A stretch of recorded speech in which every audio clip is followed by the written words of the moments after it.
It's your weekly on a crucial week approaching Everton Football Club as we try to get away and stop thinking about a 6-0 horrendous defeat down in London against Chelsea on Monday night. I've got Warren, I've got Paul with me once again here.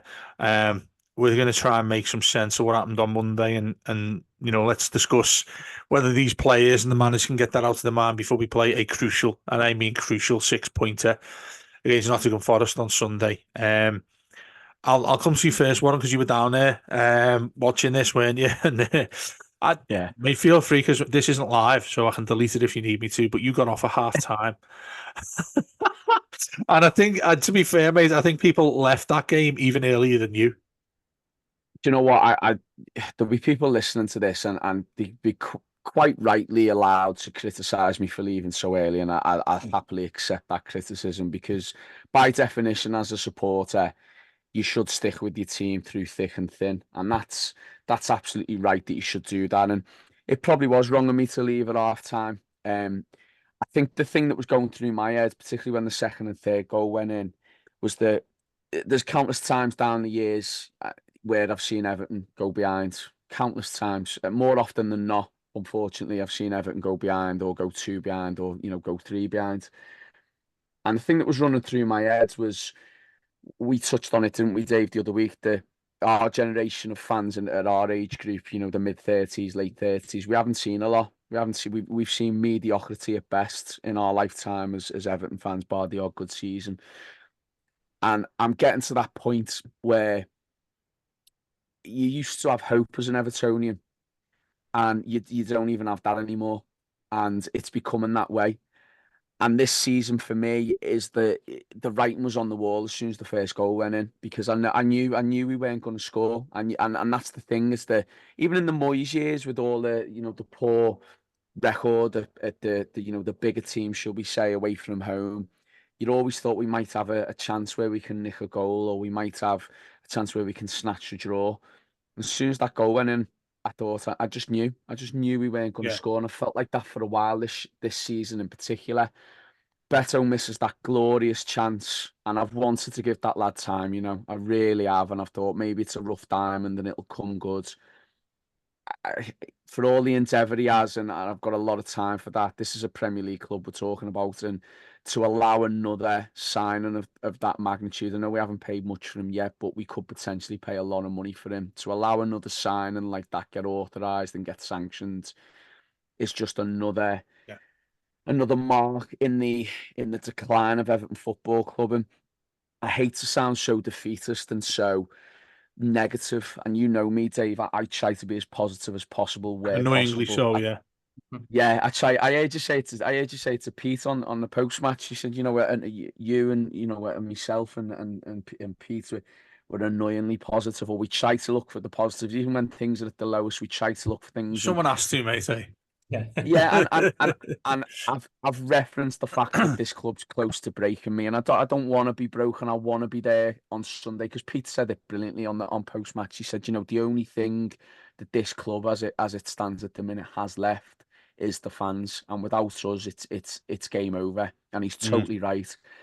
And we somehow have to, I'm sure we'll get on to talk about this later on. We somehow have to galvanize ourselves to get in a position where we keep this club up again. And it's energy sapping. It's affected all of us. And I know you brilliantly, the pair of you, quite eloquently talked about that on post match. And I encourage anyone who hasn't listened to post match yet to listen to that show, because I thought you were brilliant the way you and Pete spoke about it's not just what's on the pitch. It affects all of us. And you quite rightly said, out of all the least important things in life, football is the most important, and Everton means a hell of a lot to a lot of people, and it's affecting us. It's affecting us deeply.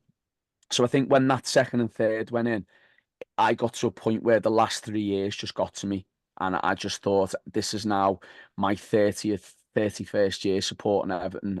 What, for all the character building it has, for all the for all the attacks on your soul it has, it's getting to the point now where it's just too difficult to go over and over it again. And unfortunately, I personally feel, in terms of a club, there's worse yet to come, Yeah. in terms of the financial situation, in terms of the ownership. and it's going to be a lot harder before it gets better. Now, I am going to finish with a little positive. If you want to draw a line under something can go, this is where now we have to start again. That's the lowest, maybe, unless we go down. That's the lowest on Monday, Mm. probably now, especially certainly in Dyche's tenure so far under his stewardship as manager. Draw a line under it and move on. You've got no other option to do that. Mhm. There's got to be certain things done for us to do that. For instance, certain players, and I will name individuals later on, but certain players have to tackle, certain players have to care. There was a number of players who I think were an absolute disgrace, to put it mildly, on Monday night. Yeah. I thought it was disgusting that some of them players represent our football club, the manner in which they played the part in that game on Monday night. But yeah, it was horrible, and it was. Before the game as well, I'd said to me, I'd been to Chelsea 4 or 5 times. I've never seen us get beat down there, and I thought this could be one of them weird things that happens whereby I continue my little mini record and we go down there and we might go 1-0 down, but we'll nick a point. And the last time I went down there, Branthwaite under Benitez got an equaliser. And I felt that might be the way on the Monday again. And the crowd the away end seemed up for it. And then it just went from bad to Yeah. worse. So it was horrible. I have to say though, and I'm not just bigging you up and not just bigging up the fact that I'm on this show, and this might sound biased, but like I said earlier, I really encourage people to listen to your post-match UMP because it was a really cathartic, soothing, almost as if I was listening to you going, yeah, I'm with you boys. I feel the same way. And I think a lot of people, if they listen to that, will agree and feel the Mm. same way and know that they're not alone in the feelings that they feel Mm. about our football club. Just before you come in there, Paul, because Yeah. I know you sort of want to reflect today what Warren said so eloquently himself. That to me, anyone who knows me or listened to our content in the past, or even knows me as a person or on social media and whatnot, I'm quite a sensitive person, to be honest with you. And seeing that on Monday, I don't think I'm emphasising this or going too far to say that was probably the lowest I've felt as a Blue. And now people will say, no, you can't be saying that, Dave, because of when we've come close against Wimbledon and Coventry and Palace and Bournemouth and the sort of unfortunate list that we've got over the years as fans. You know, that to me, and Warren highlighted it then, the performance and the body language, everything regarding that sort of thing you need to see out of a side in at any level of football just simply was non-existent. Yeah, it was totally depressing, Dave. I mean, go back to what Warren was saying before. I mean, you said left at half time, Warren. My son went to the game as well. Him and his friend at half time stayed in the concourse, paying £6.70 for a pint of lager, watching the second half on the screen. So there's about 500 fans all down there, couldn't be bothered going back to watch the second half. They went back for the last 10 minutes or so, suffered the end. But even worse, they come out the ground, like 10:15. They were going back to Birmingham that night. They get back on the tube. On the tube, they're getting stick off Chelsea fans. Yeah. Well, Scousers this, Scousers that, all the way in the tube back. And you think, these Everton supporters who travel in their thousands week in, week out. Look at the time for the last 4 or 5 away games, the most anti-social times possible. People are getting back to Liverpool 4 or 5 in the morning. They're setting their alarms, getting up for work, 4 or 5 hours time to spend all their hard-earned money to support the team. And then you get all the platitudes on the players. We need the fans behind us. We need everyone to get behind the team on Sunday, as though it's our duty to get the team out of the It's a mess that given, they've created as well. And then you're watching Sky Sports, Dele Alli earning 100 grand a week, giving his view about this new ethos and this new sense of purpose and direction that's been installed under Dyche. And you're watching that shambles of a show going, Dele, are you serious? There's a sense of direction with this team here. I totally agree with Walden as well. I know you're going to name names later, one, but some of the players, I thought the lack of standards of professionalism just cannot be tolerated any longer. The way some players are switched off, were laughing and joking at half time when they went off, and just didn't seem to have any concept of how upsetting and dispiriting a display that was for any Everton fan watching it. And you made the point there before, Dave, about people saying it can't be the worst Everton performance you've seen. Obviously, I've watched Everton for a lot longer than you two guys, and I have to say that is the most depressing, uninspiring, supine performance I've seen from an Everton team in a long, long time of watching that club. And I've seen us lose I've seen us lose at home 5-0 in the derby to Liverpool in 82, 83. But the lack of spirit, the lack of the lack of wanting to get back in the game, the lack of intensity, the lack of desire, and I think what I mentioned before, you just wonder, how much lower can this club go at the moment? Because I mean, like you guys, I try to be positive. You try to say, okay, the so-and-so did okay there. Maybe we're a bit lucky at the Besso shot. I don't know, but we're saying this week in, week out, so we're trying to find positives week in, week out, and the number of positives being kind of extracted is becoming less and less and less each week. And I don't know what you two think, but I kind of had this naive assumption that this sort of team bonding exercise in Portugal would really bring us all back together again. And if anything, it just seems to make the situation worse. It seems to make the manager's authority worse because it was James Tarkowski who stepped in to kind of get control of that situation. Tarkowski comes out and speaks to the TV cameras immediately after the game, who goes over and speaks to the fans. And you just start to wonder, don't you? I think you touched on it a few times, Warren, about have the team kind of stop listening to the manager. All we have to stage now where what the manager wants is just not having any impact on the players at all. And you look at the team we played on Monday night. You've got Gomez leaving at the end of the season, Harrison on loan, Danjuma on loan. Ashley Young contract runs out at the end of the season, and you kind of think, well, what's in it for those players at the moment? Yeah. What do they get from giving their all in games like this? I don't know. I think you're spot on in what you say there. Let's move on to that point in terms of individuals there, that Warren was talking about, what you've just hinted yourself there. I think that a lot of players there, the ones that we'd say are our best players, I think you're right. I think they find it relatively easy to stand there and think, do you know, if I play poorly here, it doesn't really matter, because I'm going to go at the end of this season. I hate to say this, and I might get ripped apart for saying this, but if you look, that was the worst game I've ever seen from Jared Branthwaite, who was a kid, and somebody we've lauded upon since he came in, and rightly so. He's been incredible for us. He's been my player of the season by a country mile.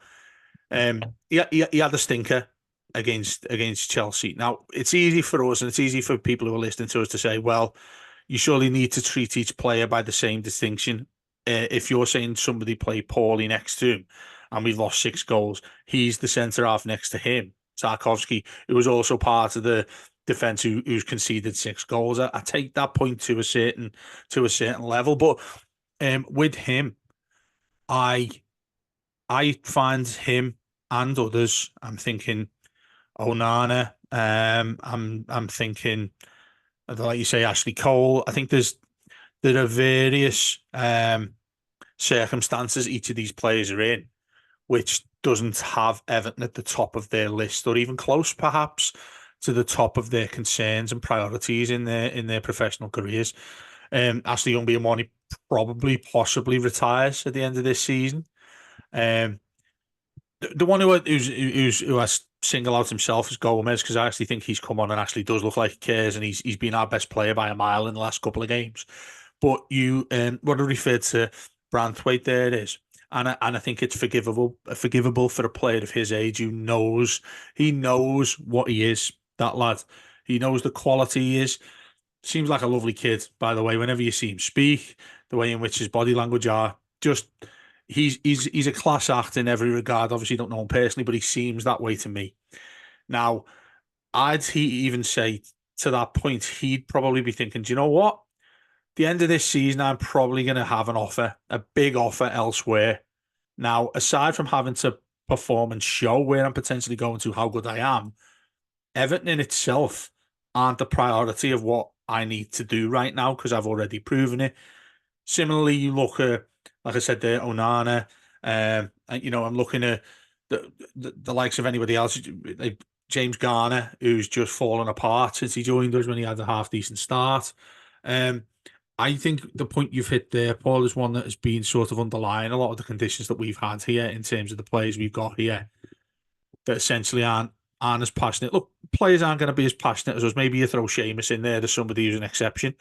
But we've always had a lot of players who haven't cared to the level of fans. And I think, yes, absolutely, the contradiction on that is it's impossible for them to care as much as we do. We don't get paid. We're fans. We put our hearts to the sleeve all the time. That's why we're fans of Everton. That's why we do what we're doing right now. Every single conversation, every single day, pretty much Everton are in that conversation. No players like that. I don't care who they are. No player at any club is like that. But you can see far and wide there. What Paul was saying there, it looked pretty evident to me, quite comfortably. There are lads there who just down tools and didn't particularly care about Everton Football Club. I'll agree. I'll agree and say that, depending on the reaction on Sunday. The result can be what it wants to be on Sunday. Yeah. But if they show any sort of remorse, if you like, or any sort of, I'm sure that, do you know what? I'm sure they do care. No professional wants to go and hear the name being talked about poorly, because they're a professional at the end of the day. And I think to reach that level, that elite level that you reach, you do have a sense of self-dedication, self-pride, self sort of worth on the field, if you like. And I don't think they want to read about themselves being particularly poor. And let's face it, probably the players we talked about, they don't want to be at Everton. So if they want to be somewhere else, they've got to perform. So I think, see what the reaction is Sunday. If Look, the likes Warren, of just on that, mate, sorry to interrupt. What is the point of it being something that is a problem to them is sort of what I'm getting at. I mean that in terms of, you'll have lads who are still trying their best. Professionalism and all that, the aspects that you've mentioned here, absolutely right. And I don't think we could, I might sound a little contradictory of what I've said here, I don't think you've got the 11 that have started thinking, do you know what, I don't particularly care if this happens. But when it does happen is what I'm on about. When that goes to that extent, yeah, I'm thinking automatically is where it's in your mind to think, well, it's one of them. Let me see if I can go again next week. And the manager on top of that was somebody else who doubled up with it on what he said after the game. I'll give you the sort of example, if you like, to relate to it. And obviously my job's completely different from being a professional footballer. Yeah. But let's say that I am teaching a group of students who are just rude to me, horrible to me, misbehaving all the time. It's still my responsibility to make sure they get an education. So I might walk into, by the way. I might not have mentioned that before on this show. He just goes out on the streets and says this to a few lads playing footy. Yeah. But I might walk into that lesson and I might think, oh, I'm not looking forward to this at all, because these lot, they're a pain in the backside. They do me head in, they're rude to me, they're horrible. At the end of the day, it's my responsibility to make sure they get an education. Now, I've got a certain amount of professional pride that I want to see that through. I'm not going to give up and I'm not going to let them just run riot, because I've got a sense of professional pride. Yeah. The point I'm making is I hope that the players have a certain sense of professional pride that they use towards the end of this season now, where they go, do you know what, we were awful. And maybe we don't necessarily care as much as the fans, and maybe we're not going to be here next season. But I've got a bit of pride in me and my professionalism. And I do believe Dave and Paul, I do believe whoever they are, I do believe players have that, and they've got to show it. And I will agree with what you said about maybe they don't care, but I will agree with that after I've seen the response on Sunday. If the response is there on Sunday, then not that I'll give them a pass, but I'll say that, yeah, do you know what, professionalism's kicked in there. I think in terms of the individuals that I referenced earlier, that I said I was going to mention, I am now sick to the back teeth of James Garner. I'm sorry, but I am. I think that lad is, since the Forest game where he played really well, I think that lad's gone missing. I think he's been hiding. He'll probably, I doubt he listened to this, but if he was to listen to this, he'd probably have his say and respond back to me and say, well, actually, and that's fair enough. I'm going on what I've seen. The amount of times that lad shirked out of a tackle on Monday was a disgrace, because the least you can do as a professional is put your body in the way or go for a 50-50. Yeah. And Chelsea just walked through us. And this is a Chelsea team, by the way, who this season, by certain figures in football, have been called bottlers, have been called heartless themselves, have been accused of not caring themselves. They absolutely walked through us. And it was men v boys in terms of ability, but you can have that in games.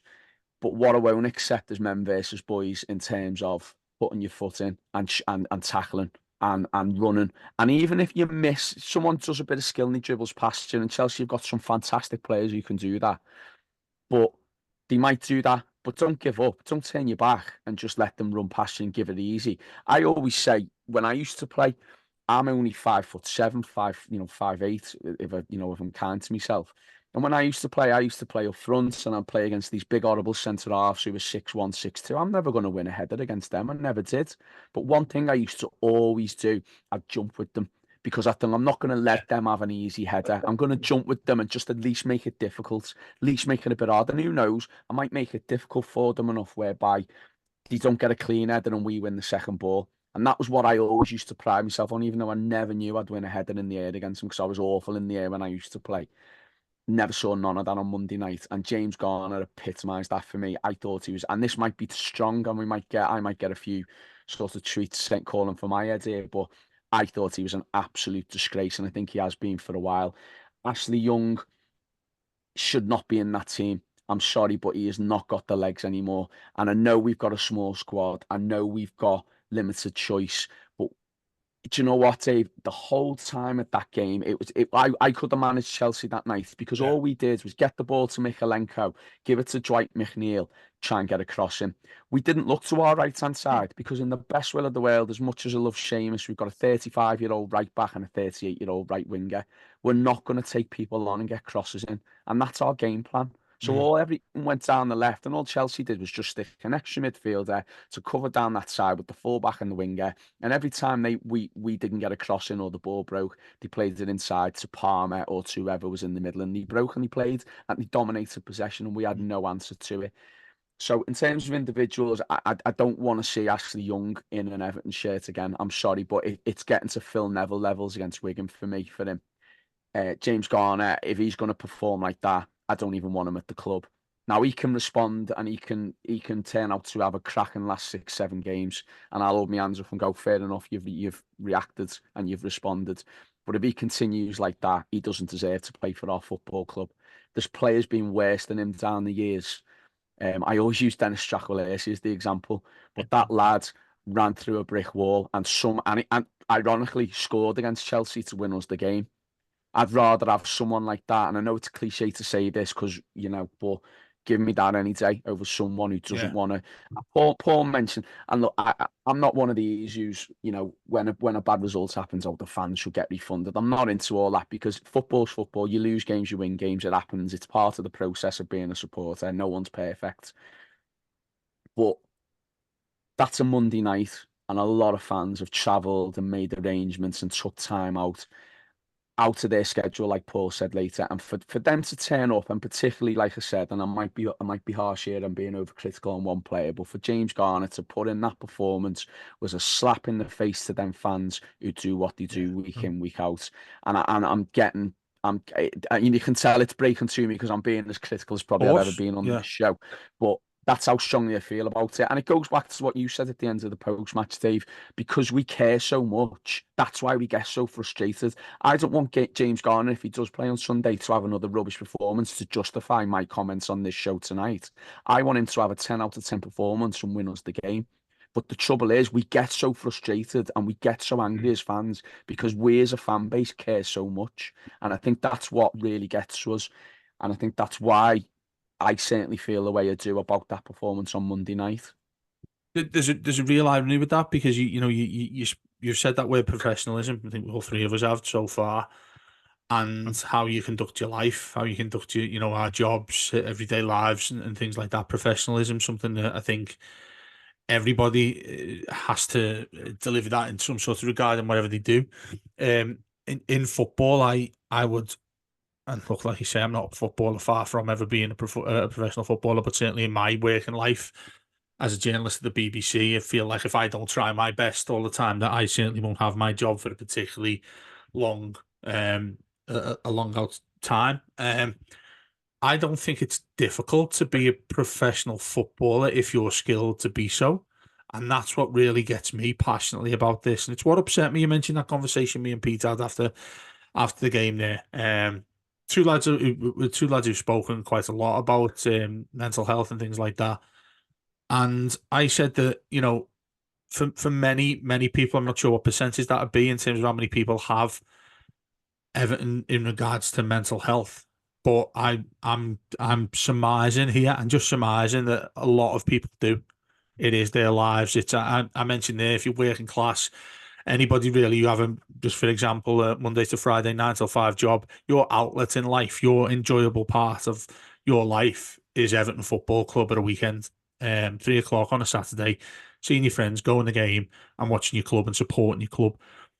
That will happen. Dave, sorry Yeah, to interrupt. I yeah, really am, just because I just want to follow up on that, because I was chatting to someone the other day about the fact if we do go down, it's inevitable that redundancies will be made, yeah, and my heart breaks for them, for the yeah. staff at the football Spot on. club, who I don't know, but I know will lose their job, because I know how difficult life is at the minute for a lot of people in terms of cost of living, in terms of, putting food on the table, that type of thing. And that's where I get angry as well. So when we talk about mental health with regards to Everton, even though I don't know people, I know how it's going to affect Yeah. people in terms of that, for instance, as an example, people potentially losing jobs who work for the football club. So sorry to interrupt, but I No, just not at wanted all, to, mate. I That's just a wanted, that when you talk about mental health and it affecting people, it may seem extreme to people because at the end of the day, it is only football. And like we said, out of all the least important things, football is the most important. But there's a lot of people we know who rely on the football to get them through day-to-day yeah, life. And yeah. when the football lets them down, they do take it to heart. So that was all I wanted to Yeah, no, that's absolutely spot on, Paul. Yeah, I mean, I totally agree there with what Warren said as well. And Warren, just come back to the point you made before about in your job as a teacher, and obviously, you're going to be in that school next season. But Mm. you must have worked with other teachers who you have to give 3 months notice when you transfer teaching jobs. So, after the May half term, you might have noticed a few people in the past know they've got a job elsewhere and kind of they're still okay, but they're not quite where they were before because they don't need to be because maybe they got a promotion elsewhere. So they're just not quite going through the motions, but they're not quite as good as what people elsewhere because they know there's an outlet. And I'm looking at that Everton team, and I take your point that players have got to reach a certain level because they're looking for their next move. We don't know if that next move's been arranged already. We don't know what the agent's Yeah. saying. Some crazy this might seem, actually, the youngest agent might be saying, "I've got a deal in Saudi for you. You're going to be earning 4 times a week what you earn here, so don't get an injury." So I'm sure someone's saying to Onana, AC Milan are coming in for you. Don't get an injury playing Yeah, for Everton. yeah, I'm sure behind the scenes, these players already know there's interest in them for next season, and so when it comes to the point that they've got to bust the gut to get the team back from a 3-goal deficit, they're not going to do it because there's no motivation for them there because they don't want to get injured. And as we've all outlined here, the three of us, their commitments at Everton is nothing like the commitment that we as fans have now. Obviously, like Seamus Coleman, you excuse from that, but there's certain players who must know they're not going to be there. We don't know they're not going to be there next season, but they know already that there are offers on the table. They say, don't do anything silly, just see the season out, go through the motions, don't do anything daft, and I've got this deal sorted out for you. I'm sure that is the roof for a number of those players. I agree with you as well, Warren. I mean, some of the performances were so abysmal on Monday night. I mean, I don't know about you, David. I hate to be critical of players because anyone can have a bad day at the office, can't they? yeah. Anyone can have Absolutely. a day. Anyone can have a day where you're not quite yourself, you're not quite on it, you're underperforming in your role, your task, your job, whatever.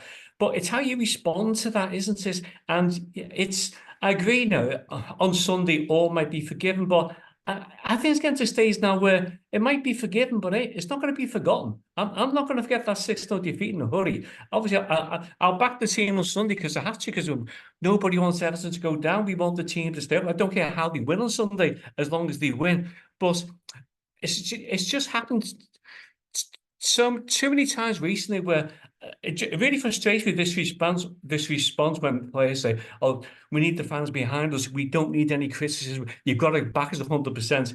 And I'm always thinking, well, give us something to hang on to here, Correct. guys. Yeah, You give yeah, us something. Even that second half of Chelsea, okay, we're 4-0 down at half time. And I don't know about you two. I'm there thinking goal difference. Don't let Forest catch up on the yeah. goal difference. And the Keep it same at now, aren't they? 4-0.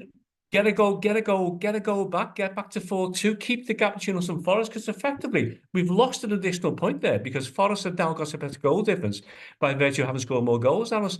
And you just think, show a bit of pride, get back to 4-1, get back to 4-2. But no, we concede another 2 goals, make it 6-0.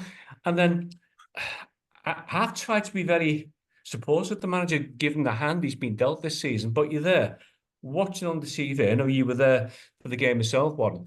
And with 3 minutes to go, the board has held up to bring Shimizi on. Now, as it happened, he didn't come on because Patterson got injured. But you're there thinking, what has been the point of banning Shimizi this season? Yeah. What's his total number of minutes on the pitch?